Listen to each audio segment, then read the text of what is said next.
Y vamos a continuar entonces con la serie de Mateo, capítulo 5. Le invito a que nos acompañe allí con Mateo, capítulo 5, versículo 3. Qué importante saber que nuestra vida depende de Dios, que separados de Dios nada somos.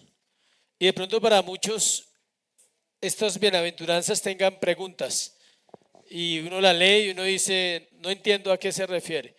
Si no entiende, no se preocupe, que está en el lugar correcto para que pueda entender de qué trata cada una. Vamos a leer solo el versículo 3.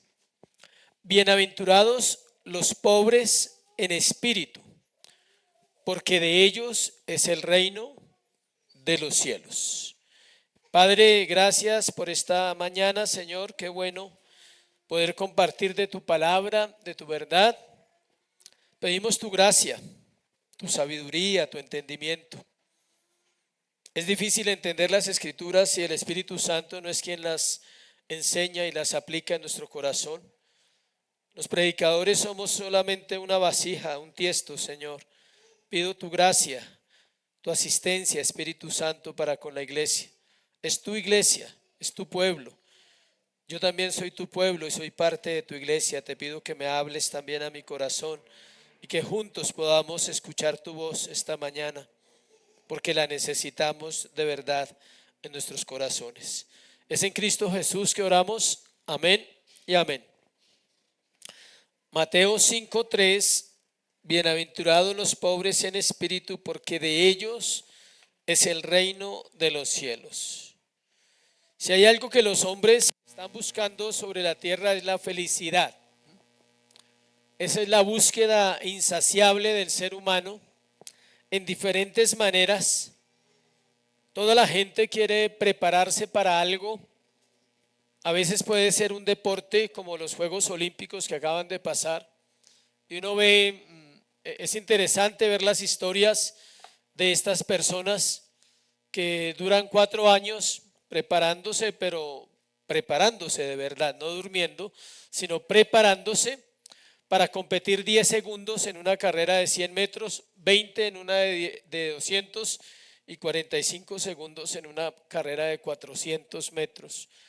4 años para a veces no ganar nada, solo ganan los 3 primeros y el cuarto un diploma, y el resto pues tiene que volver a prepararse otros 4 años pensando quizás que puede llegar a ganar algo a los 4 años. En el fondo se busca algo a través de eso. Otros la música, la política, el otro es hacer obras de misericordia. Hay gente que realmente las hace. O sea, no estoy diciendo que sea malo. Hay gente que se dedica a ayudar a otras personas. Pero detrás de todo hay una meta continua, y es encontrar la felicidad, encontrar aquello que nos dé paz, que nos dé alegría, que nos dé esa estabilidad que deseamos tanto emocionalmente y quizás económicamente.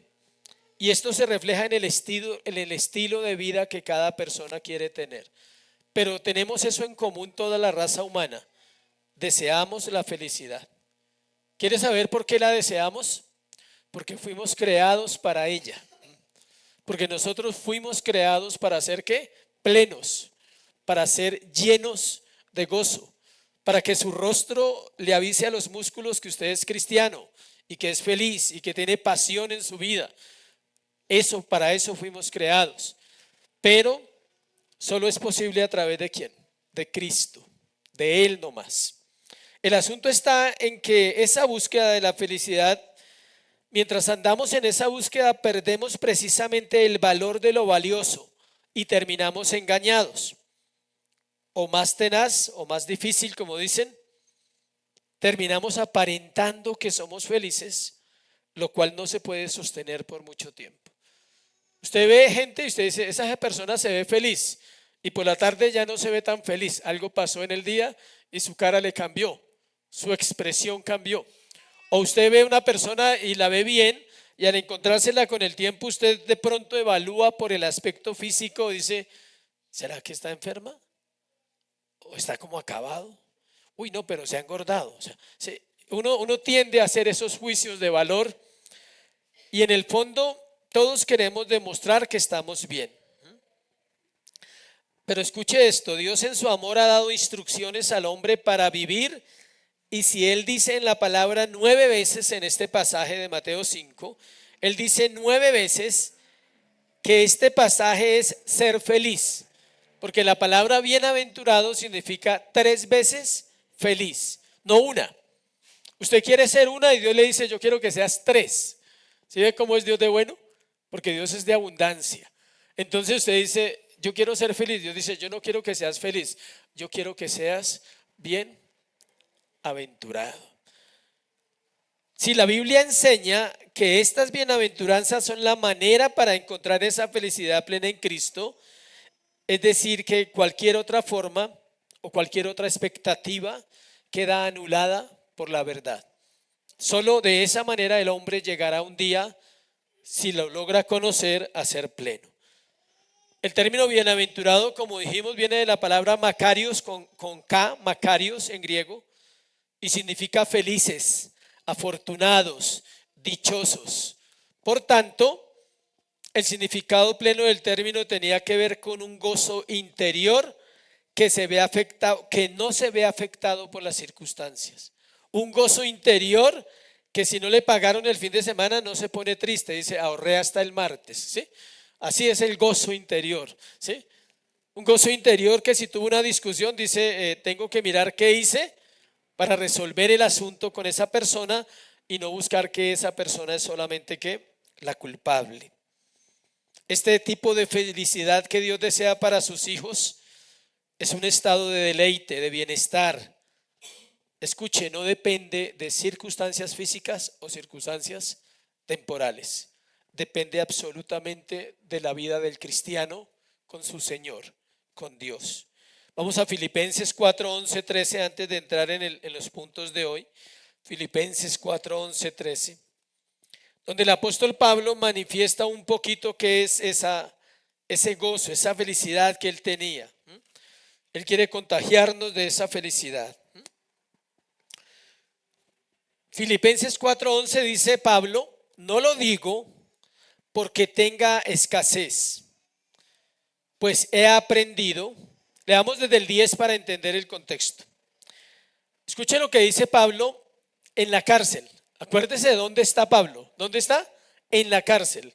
No está en el centro comercial y no está en el paraíso. ¿Está dónde? En la cárcel.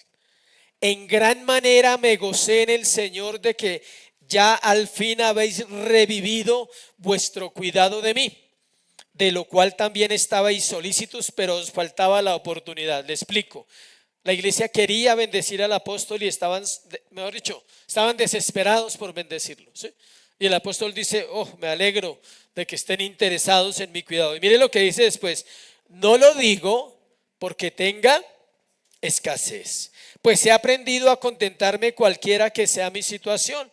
Sé vivir humildemente y sé tener abundancia. En todo y por todo estoy enseñado, así para estar saciado como para tener hambre, así para tener abundancia como para padecer necesidad. Y viene el famoso clásico que todo el mundo se sabe, pero no sabe nada del contexto. Todo lo puedo en Cristo que me fortalece. Todo el mundo cita ese versículo cuando hay luchas. Hermano, tranquilo, todo lo puedo en Cristo que me fortalece. Sí, pero no entiende que cuando Pablo dijo eso estaba ¿dónde? En la cárcel. Entonces no se aplica a toda situación que todo lo puedo en Cristo que me fortalece, sino a un contexto que Pablo está teniendo allí en su cárcel. Y para que eso sea cierto, escuche, usted tiene que vivir al pie de la letra el versículo 12. Si usted quiere citar Filipenses 4:13 en una situación, es porque usted está feliz en medio de la tribulación. Está pleno en medio de de la prueba. Está descansando en el Señor, no tiene preocupaciones, dice tú eres mi vida está en ti y descanso en ti. Y si no, mejor no lo cite porque está haciendo algo incorrecto. Ser bienaventurado, debido a que la bienaventuranza ¿qué es la bienaventuranza? Escuche, es un elemento del carácter de Dios. Si usted quiere una foto de Jesús, tómele una foto a los 9 versículos de las bienaventuranzas y esa es la foto del carácter de Cristo. Ese es Cristo. Y eso es lo que Él quiere hacer en nosotros, que crezcamos hasta llegar a ser así. A todos nos falta, a mí me falta, a ustedes les falta, pero ese es la meta, ese es el reto que Dios deja a la iglesia. Entonces, la bienaventuranza se basa en una realidad objetiva materializada en el milagro de la transformación hacia una vida nueva basados en la naturaleza divina. Basados en Cristo podemos llegar a ser así. Yo sé que para más de uno dirá, uy, eso está como difícil hoy, ¿sí? Pero vamos ahorita a mirar en el tema si se puede o no se puede. Ser bienaventurado no es un sentimiento superficial de bienestar basado en circunstancias.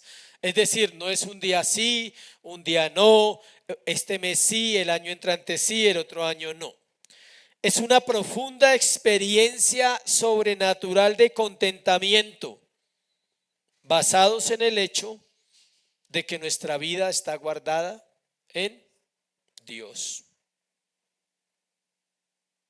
Normalmente la felicidad en este tiempo se asocia a la vida material, a la vida terrenal, como aquello que usted puede lograr y que los demás pueden ver y que pareciera que llena nuestro corazón. Vamos a un ejemplo, el dinero. Esta es la introducción porque como es un sermón, un versículo, toca hacer una introducción para ahorita entrar a escudriñar ese versículo. El dinero. Para algunos esa es la fuente de felicidad y eso los hace sentir, digamos, como tranquilos entre comillas, y la gente dice, pues con dinero se vive un poco mejor, lo cual es afirmativo, verdadero, no es falso, es verdadero. Pero la pregunta es si esa es la felicidad completa que el hombre necesita. Salomón, el hombre más rico que ha existido, nos dijo algo en los Proverbios. Vamos a leer Proverbios 23, 4, 5. Y el apóstol Pablo también dijo algo acerca de eso. Primero leamos Proverbios 23, 4, 5.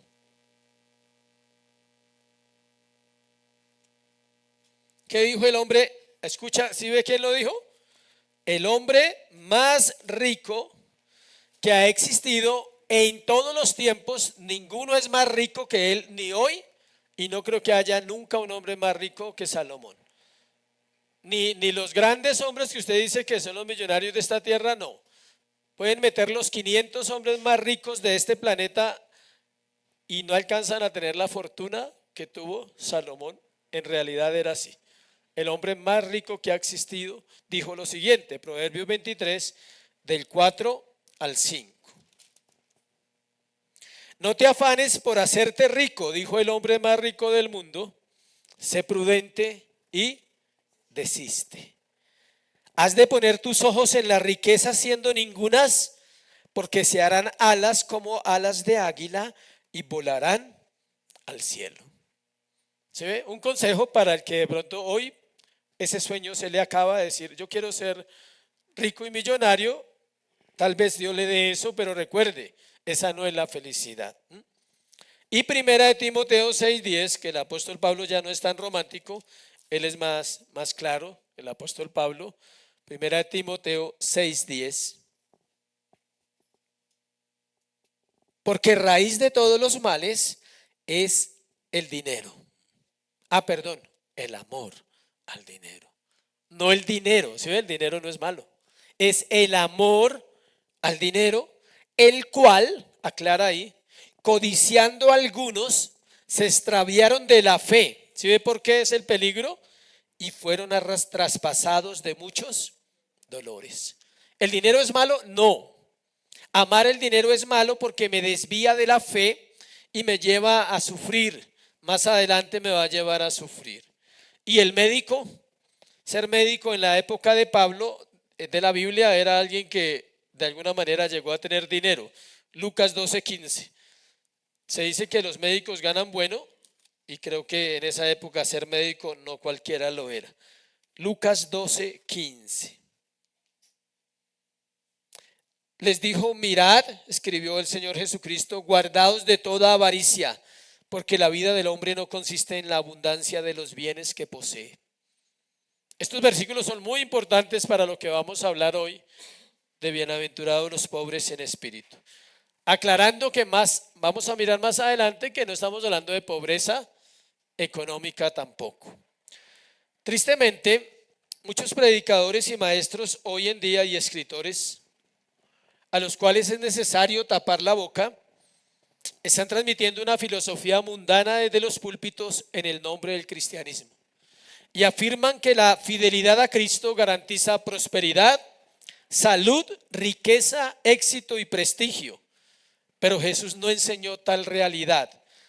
Lo que enseñó es totalmente opuesto a lo que se enseña en los púlpitos, donde llevan a la gente a esas cosas: prosperidad, salud, riqueza, éxito y prestigio. Lo que el Señor Jesucristo enseñó, vamos a verlo ahora en lo que Él dijo. El Señor advirtió que los beneficios físicos y mundanos muy a menudo limitan la verdadera felicidad. Los beneficios físicos y mundanos limitan la verdadera felicidad. Las cosas del mundo se convierten en alimento para el orgullo, la lujuria y la satisfacción personal. Y ellos son enemigos de la justicia y de la felicidad cristiana. Les repito, las cosas del mundo se convierten en alimento para el orgullo, la lujuria y la satisfacción personal. Y estos son enemigos de la justicia. El afán de este siglo está ahogando la iglesia. El afán de este siglo hace que en las iglesias no hayan personas comprometidas con el evangelio, porque están preocupados por su presente, por vivir aquí, por tener aquí, por trabajar, comer y dormir, y seguir trabajando, comiendo y durmiendo 40 años, para trabajar, comer y dormir. Y de vez en cuando, según ellos, darse un lujo. Esa es la vida terrenal. Y eso está apagando la palabra y está haciendo que la gente no conozca la verdadera riqueza que viene ¿de quién? De Dios. Entonces vamos a ver varios asuntos hoy, 4 aspectos de la bienaventuranza. Y la primera es, ¿por qué esta bienaventuranza es la primera? ¿O por qué esta es la primera bienaventuranza? Si ven la diapositiva, quisimos poner una base, y eso quiere decir que esta bienaventuranza es la base de las otras 8 bienaventuranzas que están ahí. No fueron dadas al azar, es decir, el Señor no se le ocurrió decir eso. Tienen un orden esencial y tienen verdades reveladas allí fundamentales para el cristiano. Aclaro, es para creyentes. Nunca le exijas a un impío nada de Mateo 5 hasta capítulo 7. No le exijas a un impío eso, porque eso no es para ellos. Es para hombres y mujeres que han nacido de nuevo, y Dios les está diciendo y les voy a decir, valga la redundancia, cómo deben vivir. Esta ocupa el primer lugar porque usted no puede entrar al reino de Dios si no es pobre en espíritu. Y si usted no entra es porque usted no es salvo, lo cual hace más grave el asunto. Léala otra vez. Bienaventurados los pobres, ¿qué? En espíritu, porque de ellos es el reino de los cielos. No dice que se lo van a dar y no dice que se lo van a ganar. La cláusula es perfecta, dice es de ellos. Les pertenece a ellos. No tienen que ganárselo, pero deben aprender ¿a qué? A vivir si son hijos del reino. No hay nadie en el reino de Dios que no sea pobre en espíritu. Todos los hijos de Dios, todos los que pertenecen al reino de Dios son pobres en espíritu. Y usted dirá, o sea, yo no. Usted inmediatamente dice, pero yo no soy tan pobre en espíritu, entonces no soy hijo de Dios. Tal vez necesita que el Señor le lleve hasta allá o obre en su vida para entender qué es ser pobre en espíritu. Al explicar veremos que significa un vacío, en tanto que las otras son una manifestación plena. Le explico. Esta bienaventuranza nos lleva a ver un vacío que hay en nuestro corazón. Las otras no, por eso esta es tan importante. No se puede llenar con vino nuevo una vasija que todavía conserva algo de vino viejo. Hasta que el vino viejo se haya derramado, usted puede echar el otro. Porque si echa el vino nuevo, se daña. ¿Por qué? Por el vino viejo. Ese vino está viejo, añejo, y se va a perder el sabor del vino nuevo.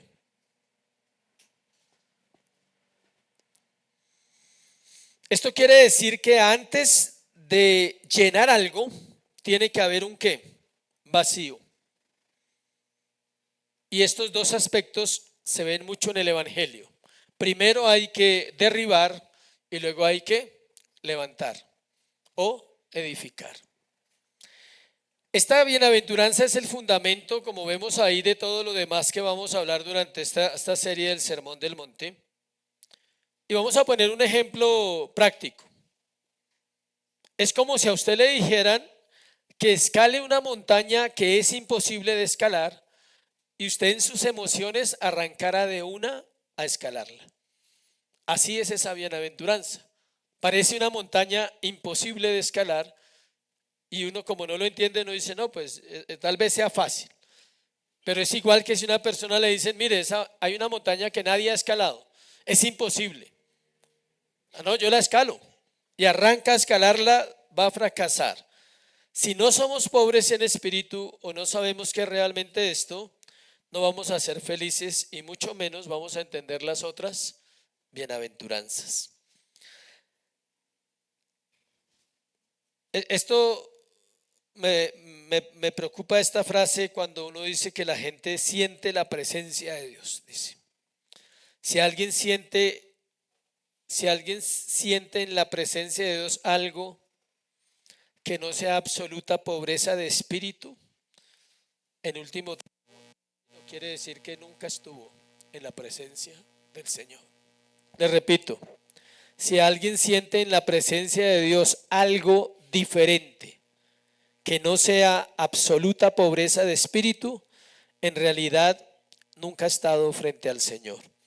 Eso significa la bienaventuranza.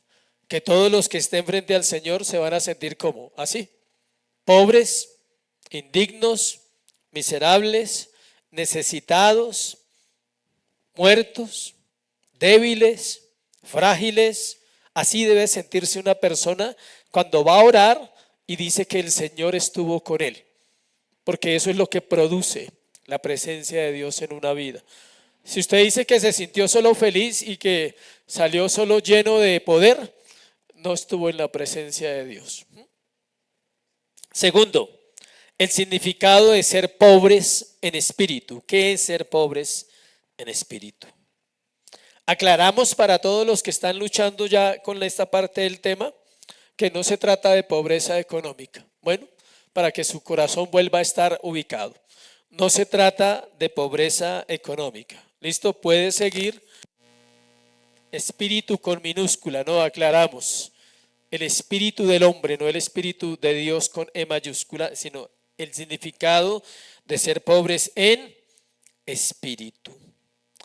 Escuche, ante Dios, el rico y el pobre son económicamente iguales. Para nosotros no, obvio, nosotros tenemos el estatus del 2 en Bosa, 3 en Villa del Rosario, 5 en el norte, 7 por allá más allá y 8, ¿sí? Vamos en estratos. No, Dios no tiene estratos de pobres ni estrato de ricos. Las condiciones culturales, educativas, de salud, de bienestar no cambian en nada el concepto de Dios del corazón humano. O sea, una persona puede estar enferma y es un santo, y una persona puede estar sana y puede ser un impío, o al contrario. O sea, es decir, la enfermedad no determina la santidad, porque esa es una enseñanza falsa, pensar que la santidad todo el tiempo es una maldición. No, el cuerpo se desgasta, se envejece, no nos cuidamos, no hacemos lo que tenemos que hacer, entonces nos podemos ¿qué? Enfermar. Pero no quiere decir que por eso usted ya no es bienaventurado. o que porque usted no tiene lo que otro tiene, Dios lo ve diferente. No. Podemos decir que se puede vivir muy bien en la tierra y al final ir al infierno. Eso también lo podemos decir. La palabra para pobres que está usando el griego ahí se la voy a deletrear, P, pone la P primero y luego escribe tochos, porque es difícil de nombrar. Tochos, pero con la P primero, como se escribe psicología o psiquiatría, la P y luego escribe tochos. Pobres significa encogerse, acobardarse o rebajarse, como a menudo lo hacían los pordioseros de la época. El griego clásico usa la palabra para referirse a una persona que está en miseria total, que mendiga agachado en una esquina y mientras estira la mano implora la limosna o el bocado de pan, y normalmente ocultaba el rostro con la otra mano porque se sentía avergonzado de ser ¿qué? Reconocido. Por eso cuando usted va a la oración, usted es un tochos, es un mendigo espiritual. Tiene que ir y decirle: necesito vida, necesito misericordia, necesito alegría esta mañana, necesito entender que tal vez lo que estoy pasando hoy no va a cambiar en la tarde, pero necesito entender que tú eres mi Dios y que mi vida va a seguir adelante. Si estás pasando una enfermedad, puedes decirle: Señor, si hoy no me sanas, ayúdame a estar pleno. Y si quieres sanarme, me sanarás porque lo necesito. Es cuando la misericordia se clama, cuando se pide por ella, cuando el hombre reconoce y dice: no hay nada en mí que pueda agradar a mi Señor, mas sin embargo, como un mendigo que tiene hambre, puedo venir y decirle: dame pan. ¿Dame qué? El pan de vida. Y dice que ellos escondían con una mano el rostro y con la otra pedían porque se sentía vergüenza. ¿Sabe qué siente usted cuando llega a la presencia de Dios? Vergüenza. Eso debe sentir. ¿Por qué? Porque hemos pecado. El vocablo no significa simplemente hombre pobre, pordiosero, pobre. También se usa en Lucas 16:20. Miremos Lucas 16:20. Tan pronto lea el versículo, usted se acuerda de la historia. Lucas 16:20. Había también un mendigo llamado Lázaro que estaba echado a la puerta de aquel lleno de llagas y ansiaba saciarse de las migajas que caían de la mesa del rico, y aún los perros venían y le lamían las llagas. Ese era un tochos. El mendigo de la parábola era un hombre así como lo describe la escritura. La palabra común que se usa para pobreza económica es penichros. Es así normal, penichros en griego. Y se usa para la viuda. ¿Se acuerdan de la viuda que fue a dar las ofrendas? Lucas 21:2, vamos a leerlo. La viuda cuando fue a ofrendar, mire lo que dijo el Señor Jesucristo. Vio también una viuda muy pobre, ella sí era pobre económicamente, que echaba allí 2 blancas, y dijo: en verdad os digo que esta viuda pobre echó más que todos. La palabra pobre económicamente se aplica a estos casos donde se habla de dinero, pero la palabra que estamos mirando hoy para pobres no, se usa para mendigos espirituales. Dios no condena la riqueza, iglesia, condena el corazón que no depende de Dios. Dios no tiene ningún problema con que usted tenga comodidades o dinero. Lo que Él no quiere es que a usted se le olvide que todo proviene ¿de quién? De Él. Algunos también creen que ser pobres los lleva a ser humildes, lo cual es falso. Pobre pero honrado, pobre pero humilde, ¿sí? Pobre pero sucio, hay unos así. O sea, no, la pobreza no es mugre tampoco. O sea, no confunda pobreza con mugre. Usted va a una casa pobre y puede verse bonita y decente. Y puede haber humildad en una casa pobre, pero también puede haber soberbia en una casa pobre. Orgullo, arrogancia.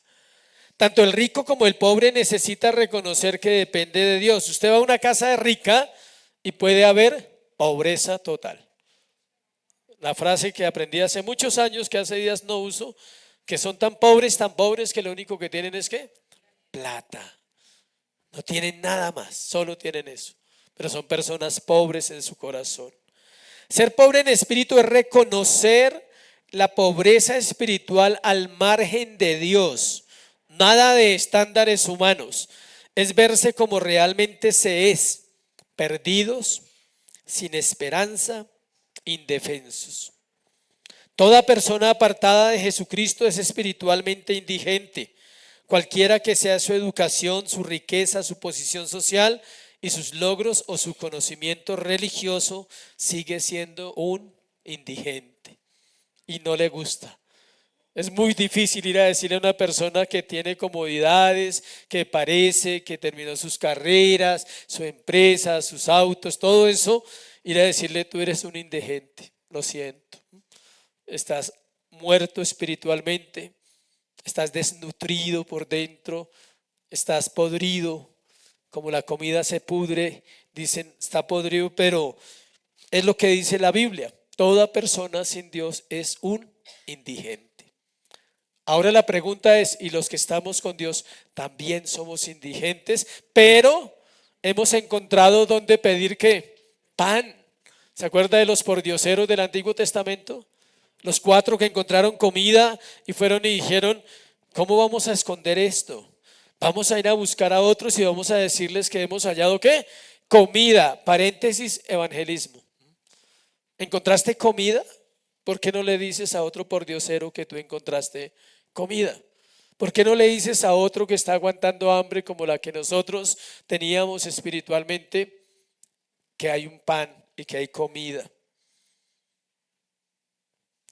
Dice que en Isaías 66:2, acompáñeme allí, hay una descripción interesante. Isaías 66:2.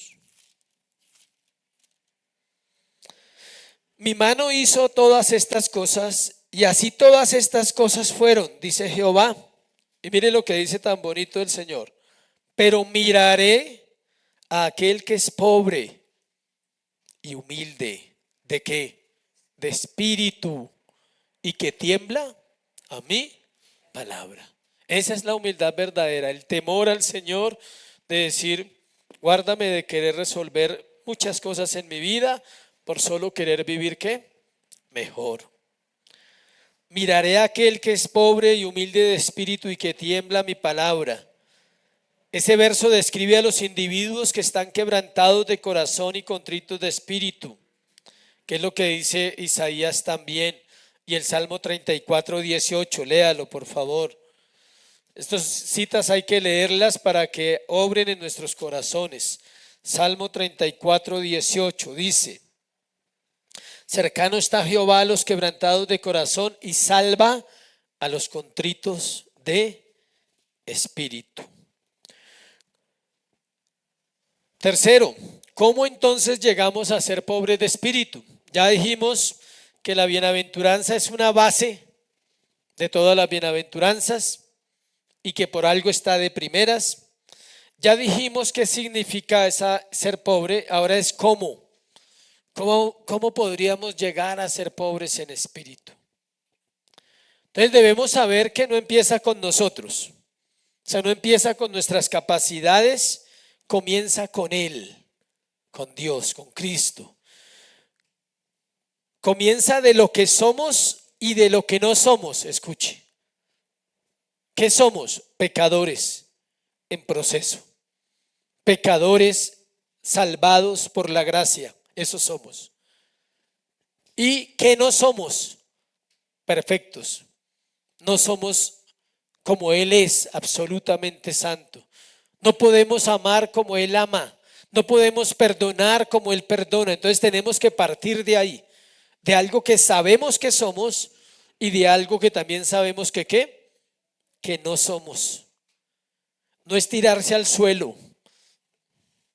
¿Sabe por qué no te debes tirar al suelo? Porque tú ya estás en el suelo. Por esa razón no puedes tirarte al suelo. Ya estás en el suelo. Vivimos una condición caída.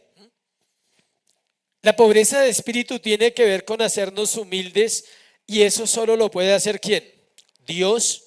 Y para ello ha dejado medios de gracia.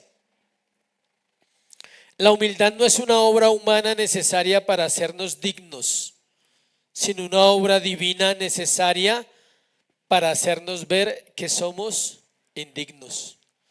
La pobreza de espíritu te enseña no a ser digno. Si esa es la meta, te equivocaste. Moralismo, conductismo. La pobreza de espíritu siempre te enseña que eres ¿qué? Indigno y que necesitas a Cristo. Nada es más peligroso que las obras de la carne, que son contrarias a la humildad. El ascetismo, ¿se acuerdan que hablamos de eso cuando vimos a Juan el Bautista? Una asceta que es alguien que se vive vida dura. Entonces hay gente que, escuche, el ascetismo se practica en este tiempo en la tierra de una manera más moderna. Hay gente que empieza a sacrificar ciertas cosas de su vida, como la comida, el sueño, para conseguir plata. ¿Sí sabe que hay gente así? Todos los que tienen el sueño americano tienen que ir a trabajar 2 trabajos en Estados Unidos para medio venir aquí a chicanear. O sea, si quiere venir a chicanear con algo, le toca ir a trabajar duro en empresas donde dan trabajos para latinos. Cosas que son los trabajos que uno diría que no haría acá, pero tiene que ir a hacerlos. Y en cualquier lugar donde usted vaya, tiene que trabajar y tiene que sacrificar. Los ascetas pueden proponerse conseguir una casa más rápido que otro, a costo de sacrificar. Eso no es humildad y eso no es pobreza de espíritu. El monaquismo, que era lo que hacían los monjes, separarse del mundo para no pecar. Entonces me encierro y no, porque no quiero ver una mujer porque peco, no quiero oír nada, en el Transmilenio va música del mundo, entonces peco, salgo a la calle y todo está contaminado, entonces peco. Eso no es pobreza de espíritu. Los sacrificios humanos no son pobreza de espíritu. La flagelación, como muchas religiones la usan, tampoco es pobreza de espíritu. El conductismo, comportarme bien para que me vaya bien, y el moralismo menos. No robo, no mato, no fumo, sí, pero no busco al Señor y Él me lo ha demandado. Y soy un cristiano y Dios me dice que busque al Señor en oración, que estudie la palabra, que ore, pero no lo hago. Eso es ser un moralista en todo el sentido de la palabra. Aunque la humildad es producida por el Señor, Dios nos manda a ser ¿qué? Humildes, note eso. Él es el único que la puede producir, pero Él dice, sean humildes. Mire Mateo 18:4, allá adelantico por favor de Mateo. Mateo 18:4. Así que cualquiera que se humille como este niño, ese es el mayor en el reino de los cielos. Que se humille como ¿qué? Como un niño. El niño no tiene todavía pensamientos de altivez porque no se han desarrollado. Entonces él dice, el que se humille como un niño, ese será el mayor en el reino de los cielos. Mateo 23:12, ahí otra cita de Mateo. Porque el que se enaltece será ¿qué? Humillado, y el que se humilla será enaltecido. Santiago 4:10. Todas citas que tienen que ver con lo mismo. Santiago 4:10. Humillaos delante del Señor y Él os exaltará. Y primera de Pedro 5:5.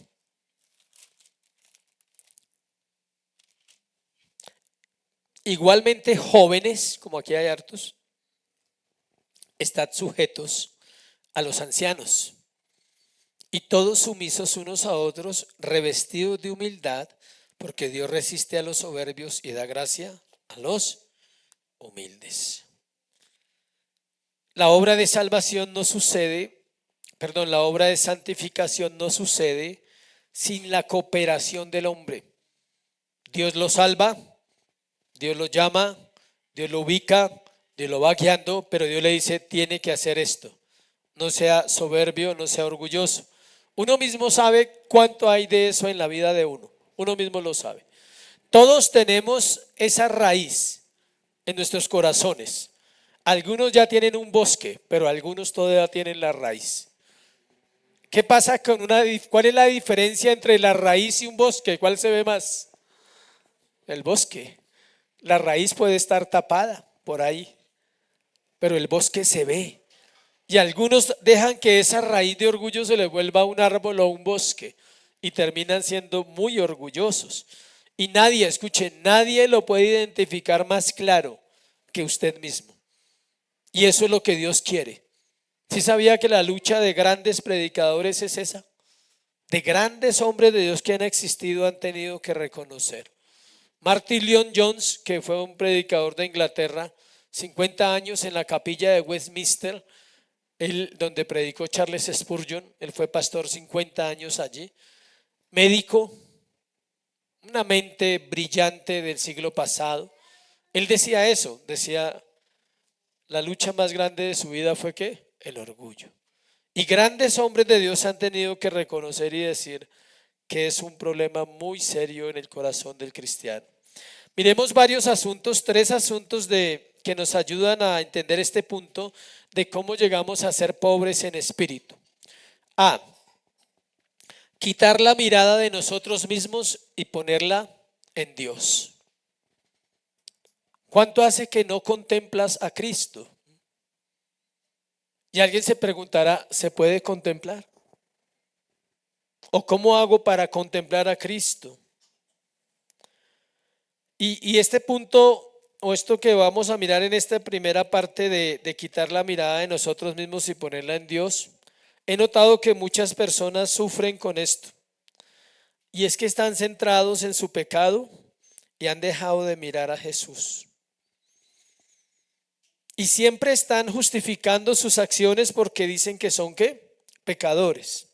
O porque dicen que tienen luchas con el pecado, pero una cosa es que usted tenga luchas y otra cosa es que usted se quede en las luchas toda la vida diciendo que es que usted es un pecador y es que no puedo y es que la carne y es que el pecado y es que la tentación. Eso es muy diferente. ¿Y sabe por qué pasa eso? Porque no miras a Cristo.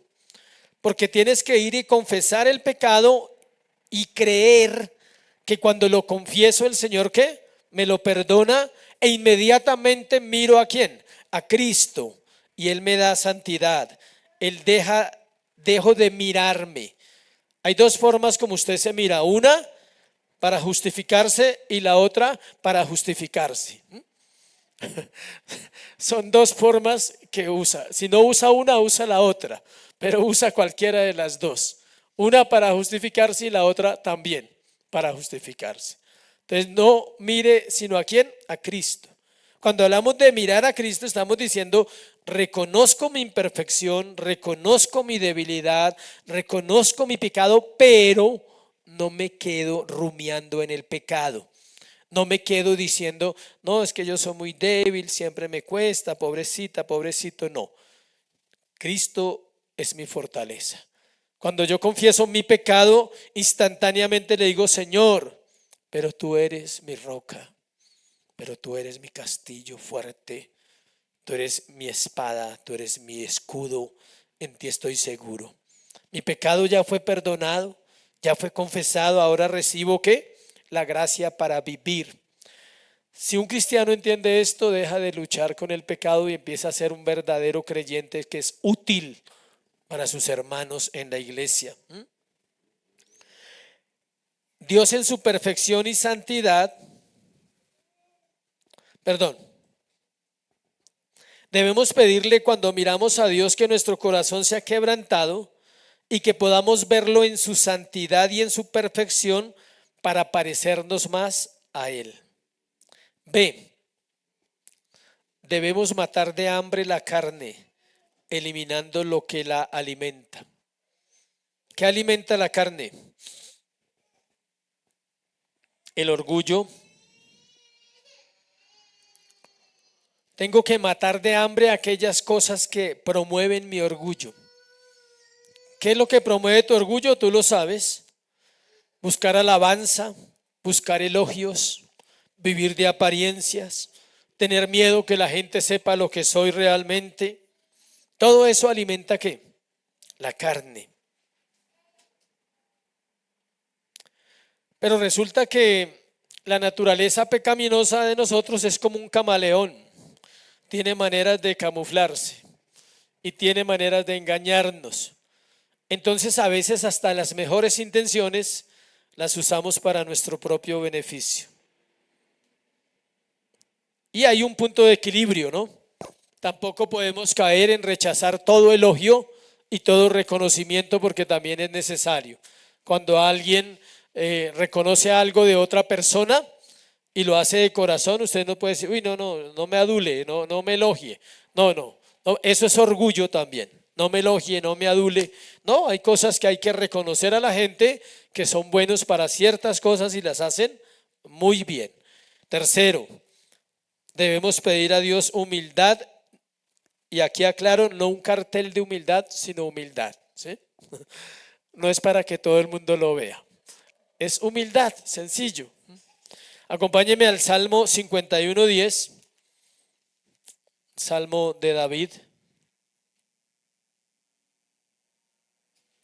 Salmo 51:10. Crea en mí, oh Dios, un corazón ¿qué? Limpio, y renueva un espíritu recto dentro de mí. Al igual que otros dones, la humildad es un don. Dios está dispuesto a darlo, y más de lo que usted se imagina. Cuarto y último, ¿cómo saber si estamos creciendo en pobreza espiritual? Es una frase a propósito contradictoria. Son frases que se contradicen. ¿Cómo así que crecer en pobreza? ¿Quién crece en pobreza? Pues en pobreza espiritual sí se crece realmente.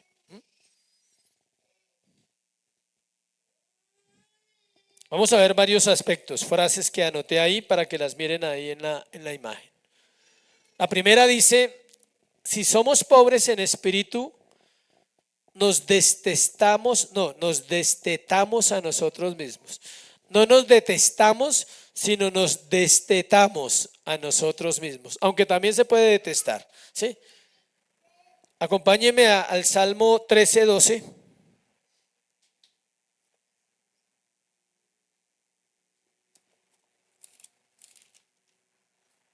Ay, no es el Salmo 13:12.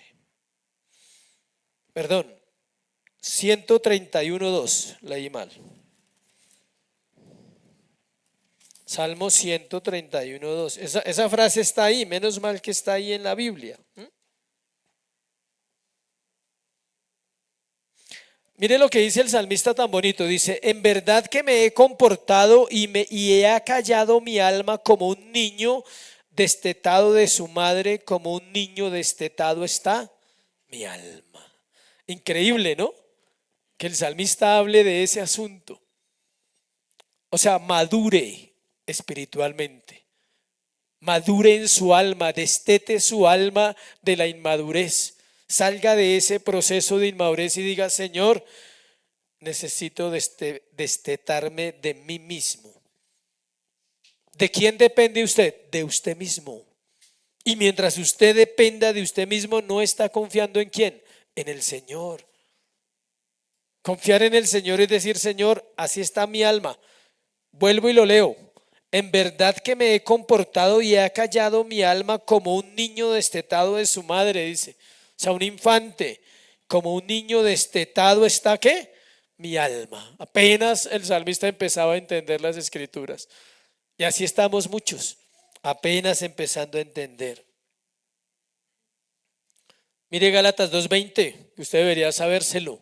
Con Cristo estoy juntamente ¿qué? Crucificado. Ya no vivo yo, porque ahora vive Cristo en mí. Lo que vivo en la fe, lo vivo en el Hijo de Dios, el cual me amó y se entregó a sí mismo por mí. Ese versículo debería sabérselo todos los cristianos y orar con ese versículo todos los días de su vida, decirle: ya no vivo yo, ya no vive mi amargura, ya no vive mi soledad, ya no vive mi tristeza, ya no vive mi arrogancia y mi soberbia en mí, ahora vive Cristo en mí y no me voy a comportar así porque tú vives en mí. Pero es a diario despojarse. Otro aspecto, la pobreza de espíritu nos lleva a perdernos en la mirada de Jesús. Tiene que ver con lo que hablamos ahora. Piérdase, pero no en el mundo. Piérdase en la mirada de Jesús. Piérdase, pero no en las redes. Piérdase en la mirada de Jesús. Nuestra expectativa será mirar a Cristo a diario y querer ser como Él y estar cara a cara con Él, como dice 2 Corintios 3:18, mirando, todos mirando ¿qué? A cara descubierta, como por un espejo somos transformados de gloria en gloria. Si usted va a mirar a Cristo, créame que usted no va a ver que el pecado es difícil de vencer. Si usted no lo mira, entonces se le magnifica el pecado y la lucha que tiene. Siguiente. Este me gusta mucho. Los pobres en espíritu no se quejan de su situación. ¿Quiere conocer a alguien pobre en espíritu? Es alguien que no se queja. Por más difícil que sea lo que está viviendo, no se queja. No tiene el ministerio de la quejabanza. Tiene el ministerio de la alabanza. ¿Quiere saber la razón por qué no se queja? Porque esa persona sabe que merece algo peor de lo que está viviendo en esta tierra. Porque esa persona sabe que todo lo que está viviendo es por la gracia y la misericordia del Señor. Y porque esa persona sabe que nada de lo que está viviendo es injusto. Porque entonces Dios no sería ¿qué? Justo. Primera de Pedro 4:16. Primera de Pedro 4:16. Dice: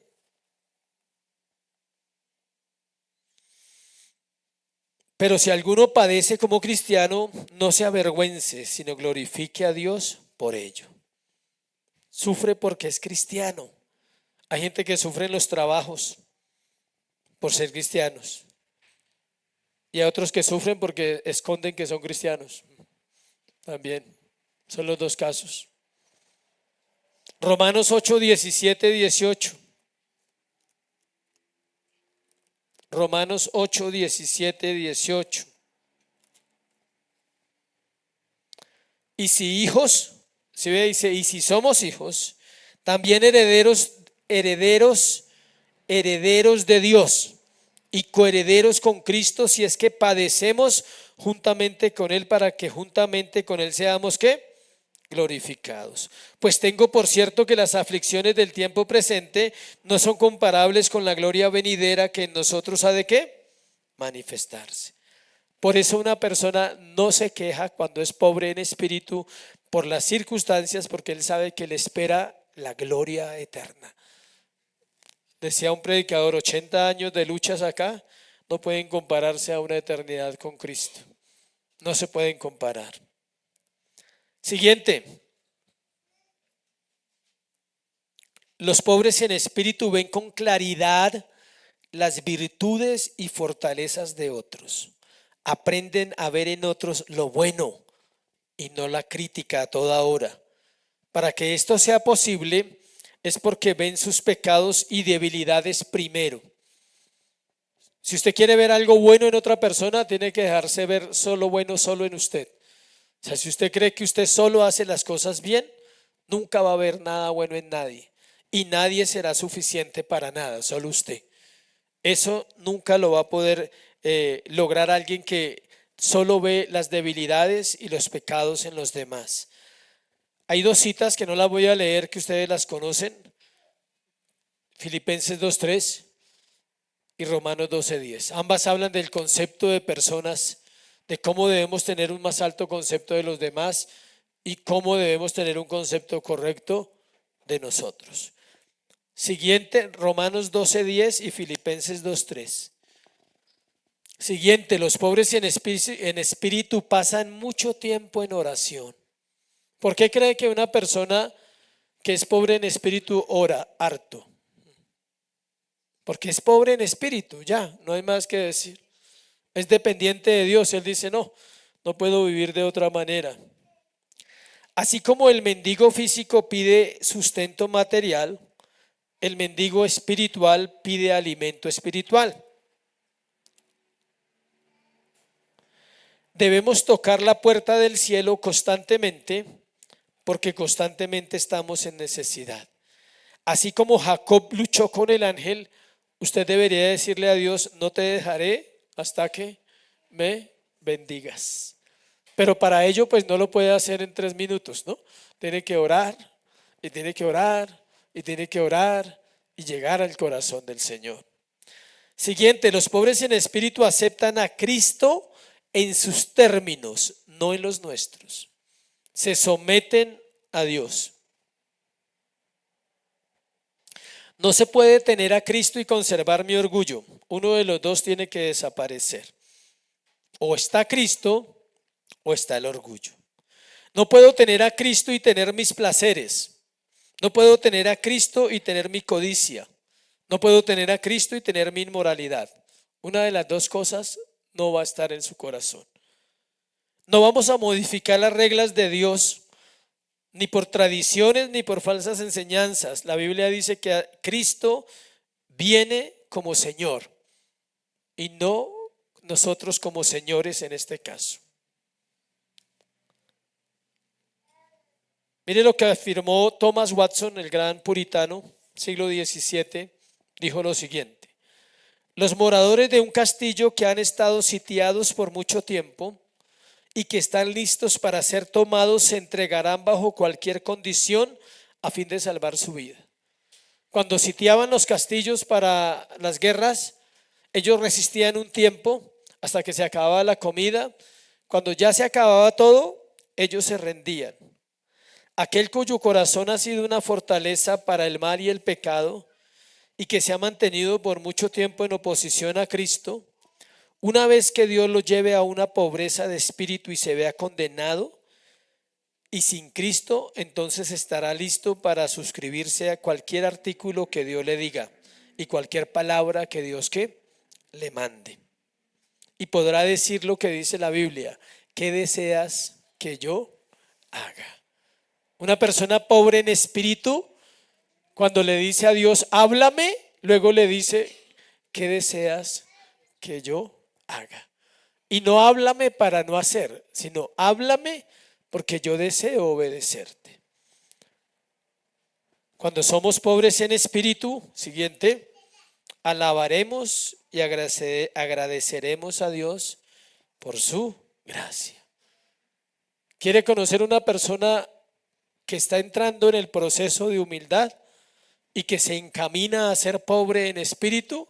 Es alguien agradecido, muy agradecido. Valora cada detalle de Dios, valora lo que tiene, valora su entorno, valora los seres queridos que Dios le ha confiado, valora las riquezas que Dios le confía, valora lo intelectual que tiene, la sabiduría que tiene, valora lo pequeño de esta vida, valora respirar cada mañana y decirle gracias por este aire que estoy teniendo, es para ti. Nada caracteriza más al creyente humilde que una abundante gratitud hacia su Señor y Salvador. Ahora, esa gratitud ante el Señor y Salvador también se manifiesta hacia los seres humanos, ¿no? Porque no falta el que diga, sí, yo todos los días le doy gracias a Dios, sí, pero no es agradecido con nadie, no. Se manifiesta también humanamente. Este creyente sabe que no posee bendiciones ni felicidad propias, sino que el Padre le concede en amor y misericordia lo que él necesita. Acompáñeme a 1 Timoteo 1:14. 1 Timoteo 1:14.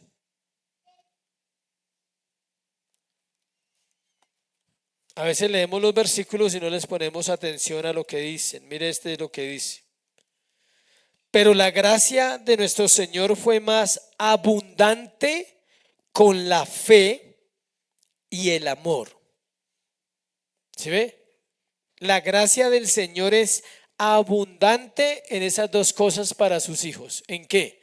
En fe y amor. Siempre va a haber fe. Si usted lucha, va al Señor y le dice, renueva mi fe, quiero seguir creyendo como la primera vez, y el Señor lo va a hacer.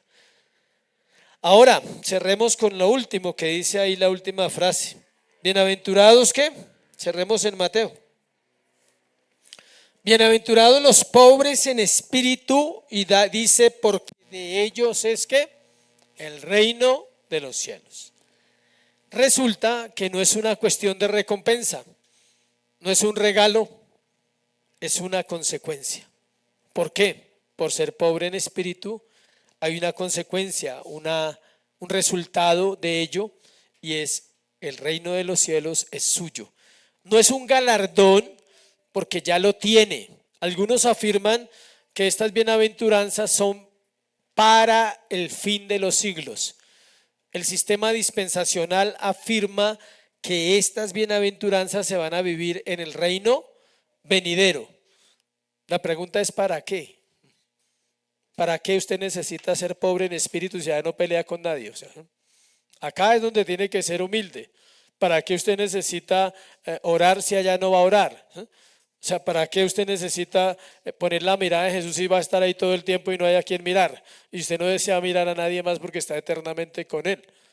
Esa es una interpretación errada. Es para este tiempo y es lo que Dios ha mandado. Cerremos con la pregunta. ¿Eres bienaventurado? Ponte sobre tus pies y vamos a orar. Y medita en esa pregunta. ¿Eres bienaventurado? O sea, estás que rebosa de felicidad.